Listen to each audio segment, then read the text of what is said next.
May 17th day at sa siomay vendor. Nabili na sad akong tong guys, maong toothpick na lang akong igamit. Wa gyud ko'y choice guys. Kaya ay pa ko nakadumdum nga nabilin di akong tong. Nahuman akong plastar tanan guys. Lisod pod kayo mag-pack up ko guys, tungod lang sa tong, di ba? Anyway guys, nalingaw ko ani akong chest mount ba. Kay gatan-awon ra man gud na ako ni sa una guys, nga naay bitoy kabaligya tapos nay kamera sa ilang dughan ba. So moto nagtry lang pod kog palit guys para naapoy POV ba. Nya giganahan pod ko sa resulta guys. Pero mao lagi totyo lang yapon kay toothpick akong gamit sa pag-serve. Anyway guys, naka freebies day kog milk tea guys, gihatag ni Paulo. Kamulo kong panghipos diri guys, giduulan ko ni Paulo Galarpi kana bitong tagiya sa milk teahan tapad sa isdaan sa Indaha guys. Mo na guys.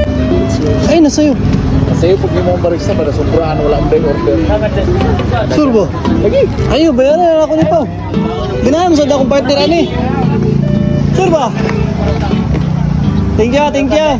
Ingana kabuutan ng mga tao diri sa Indaha guys. Manghatag lag milk tea og kalit ba. Bitaw shout out nimo Pao, dagang salamat. Before ko nilakaw guys, gi-check na ko daan og naba ko'y nabili. Pagkakita na ako nga all clear guys, nipasi na din ko diretso. Hey.